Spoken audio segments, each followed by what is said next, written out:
Hi, it's Cristina Vee, and you're watching Daddy's Game Time.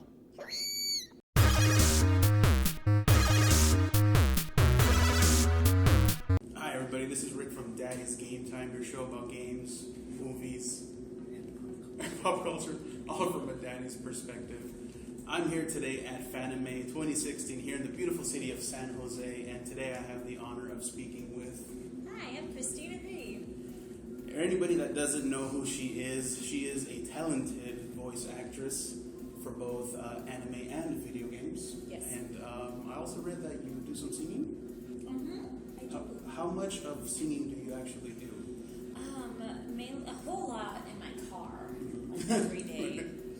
But I've done singing for video games and things like that. Okay. I also have the YouTube channel. I used to be really active on it. Not so much anymore because reasons. Okay. Yeah.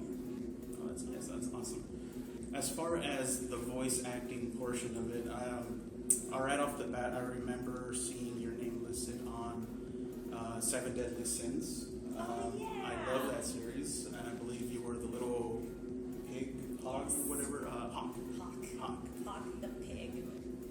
I think that was one of my favorite characters from that series. Yeah, So I love him. I did not know it was you. I'm really bad with names and matching, people with their characters. But after I read that was you, I was like, wow, that's pretty awesome. And another series that comes to mind too is Knights of Cydonia. Yeah! I saw the first series. I believe there's two. Yes. If I'm not mistaken. I haven't had a chance to see the second one, but the first one, at first, I have to admit, when it started off, it was kind of different. It was kind of slow, more of a story than the actual action into it. Yep. But towards the end, I was like, holy crap, what the heck's going on here? Yeah, I love that show. I definitely want to see and hopefully get the chance to see the second season too. But anyways, those are the two main ones that I know off the top of my head, but I know there's a pretty big long list of other series that you've lended your voice. Is there any particular one that you found more interesting or a specific voice that you enjoy doing the most? Right now I'm doing a voice that I've done it before, but not for anything as mainstream, I feel. There's a show called Hunter x Hunter. Have you heard of that? So I play a little boy for the first time. Okay.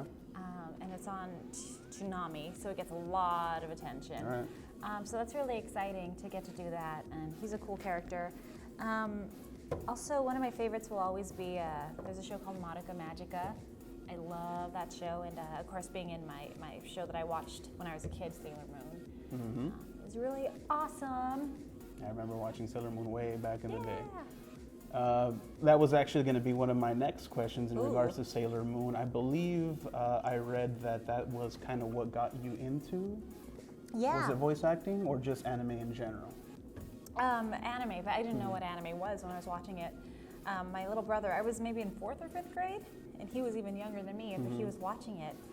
He's like, hey, come look at this. It's like, okay, that's kind of strange, because I'd never seen anything like it. I'm like, wow, those characters don't look anything like Animaniacs or whatever I was watching.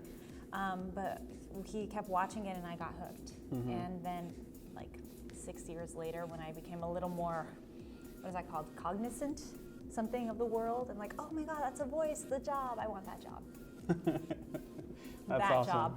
That's that particular job. Yeah, right, because you are the voice of Sailor Moon, right? No, I'm the voice of Sailor Mars. Sailor Mars, I'm sorry, So okay. pretty Pretty close. Pretty close. It's an M, so it's right there. Yeah. It's pretty close. So what shaped or what kind of led you into that path of the voice acting, being that I believe you were from the LA area, if I'm not mistaken? Hispanic culture is big in that area and not heavy on anime and foreign type of material. I mean, to us, like you said, Animaniacs and all these other cartoons here from our side is what we were used to, if it was that we saw those cartoons. So what kind of pulled you away from that culture and brought you over to this? That's a good question. I've always been kind of different in my family. My whole family is just, they're all pretty creative, but we've never had an actor, I don't think ever, in the family. And I don't know what it was about it. It was just something, and it felt right to me to pursue this path. And like you said, like I didn't think I'd get to go anywhere because that just didn't happen where I'm from. Where I'm from, you go to high school, maybe college, but a lot of my high school friends just, you get married, you have babies. That's the path. But for some reason, like that didn't feel right to me. But yeah, it's funny. Like my parents didn't get it. Like, what's this animal? No, actually, what my mom would do is, hey, are you still watching Sailor Moons? And then when I was working in anime, she'd be like, how's your Sailor Moons going? And now that I'm in Sailor Moon, she's still like, how's your Sailor Moons going? Yeah, it's good. But they've always been really supportive of me, and I had a really great drama teacher in high school, and then I took it in college as well. And for me, I definitely, because I don't know if you've noticed, but there's not a lot of Hispanic people who are voice actors. Basically, there's me and Erica Mendez, who is from Chicago, and that's pretty much it. So I feel really honored and that I get to be doing what I'm doing. One small regret, though, for me is when I was really young, when I wanted to continue posting online and pursuing my professional career, so I thought I had to change my name. So for my internet name, I used Cristina Vee. Right. And suddenly, and I thought, okay, Cristina Valenzuela for all my professional stuff. But as my YouTube page kind of exploded, people knew me as Cristina Vee. So even I'd walk into places at work, meeting people for the first time, like, hey, you're Cristina Vee. It's like, yeah. And so that just kind of stuck. So now I'm like, it's Valenzuela. But I use both. Definitely, like when I'm auditioning, like if it's a Hispanic character, like Cristina Valenzuela reading, Well, as you said, because it's really just between you and the other person, does that kind of open up more doors for opportunity to be the voice actor? Voice acting is pretty much, it's colorblind. Like I play, a lot of anime, we're all playing Japanese girls. And I think it's great, and I think it should stay that way. I think that it should be the voice that matches the character best. Because that's part of the beauty of voice acting is you don't have to be, 20 years old to play the female love interest. You can be 40 or 50 and still play these same roles, and it's great. It's one of the reasons why I love it.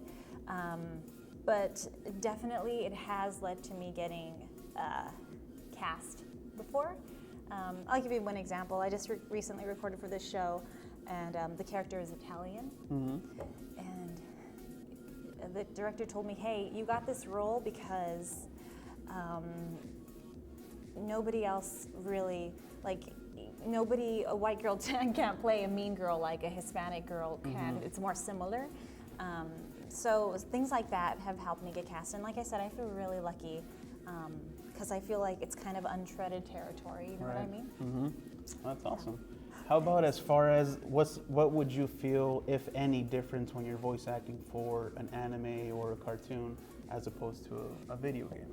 Is there any challenges, any differences, or do you find it about pretty much the same? Anime is definitely more difficult because you have the pictures already timed and the flaps already there. So basically, when you're recording a video game or a cartoon, because I do cartoon voiceovers too, this is all your freedom, like this. Like, this is the script, this is the character voice, and this is the range of choices you have. For anime, it's like this, because the Japanese already did it. You have to do it this way, and that's it. Because, you have to match the Japanese timing. You have to, the lip flap is very big on it, and plus, for anime, they try to get the voice as close as possible to the Japanese, because a lot of people do watch both, and if it's something completely different, it's kind of jarring. So, like I said, the freedom is much more like this, so it's more precise, but it makes the other stuff easier, to be honest. Not easy, but a little bit easier. Yeah, definitely. When you watch an anime of any sorts, what do you prefer? Do you like the subbing, the English versions, or do you like the original Japanese? Ooh. See, me personally, I always like watching the original with the English. I don't know Japanese, so I always have to read the subtitles. But I like those voices, that emotion, that tone that they use. It's a different acting style for sure. It depends for me. Yeah. For me, it's hard to watch dub sometimes because I know all those voices, and I just get caught in my head like, oh, this is work. Like, oh, look at that acting choice, and it just kind of pulls me out of the anime, to be honest. So it's a little bit harder for me. So when I do watch anime, I do love listening to my colleagues. But if I'm watching something like at home, I will sometimes pick up the sub first, just because I don't know those people. Right. It's easier for me to get lost in the story that way. Okay. But there is something to be said about like subtitles, because that is that's somebody's translation. Right. You know what I mean? It's not always accurate too. And Yeah, that's accurate to them. That's how Right. they would word it. So there's something nice about just being in the language and your foreign tongue and not having that barrier. You know what I mean? So Yeah, definitely. I hope I can get past that one day and just watch all dubs. Yeah, exactly. Is there a favorite series, show that you're watching at the moment? Game of Thrones. But anime-wise, I'm not watching anything at the moment. Nothing. Because I'm watching it all day long. I know. I bet it's like In you're the bringing words back home, and you just want to steer away from that. Yeah, I Yeah. get that. Well, that's pretty much all the questions that I had for you today. Did you want to throw any shout-outs to anybody? Oh, I just want to tell you a story about Hawk. The Sure. pig. Yeah. So my mother loves pigs. Like she collects pigs. That's her thing. So, and when I was young, she used to say, "You're such a pig," and now I'm like, "I am." I'm proud of it. Aren't you proud of me, Mother? I Well, there really you go. became a See, pig. you gotta promote what you like, and at some point you're gonna be a professional with it. So Yeah. stick with what you like. So what I'd like to do at this moment is like just to kind of throw out. Remember, you're watching us here at Daddy's Game Time. You can watch us streaming live right now on YouTube, but we're also on Facebook, Twitter, Instagram, pretty much all the social media out there. You can find us.